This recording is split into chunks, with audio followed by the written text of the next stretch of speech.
March 5th, 1968, Toronto. 20 minutes after the Bank of Nova Scotia shut its doors Monday afternoon, people were still standing in line in front of a barred teller's window in the basement. They'd come to buy gold. "You get burned once, you learn," said a bushy-browed man in a green corduroy hat. A native of Latvia, he and his parents had suffered heavy losses, he said, because they had their money in banks when the Soviet Union annexed Latvia early in World War II.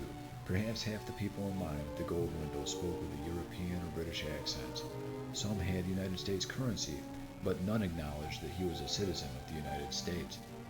U.S. federal law prohibits Americans from owning gold, whether the metal's inside or outside the U.S. A 32-year-old mechanical engineer said he got caught by Britain's devaluation of the pound last November.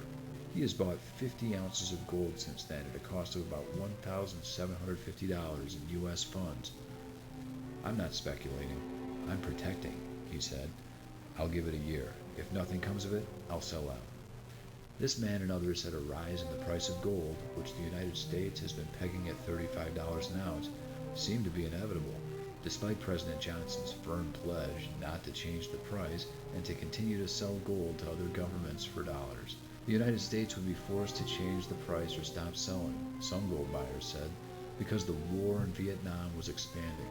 One man thought China was intensifying the war and buying gold in London at the same time. Many gold buyers had only the fuzziest idea of what has been happening in international financial markets, or why professional speculators had been buying gold in London and Paris. But the turmoil and tension of recent days had impressed them. Many of the men and women waited as long as 20 minutes in line.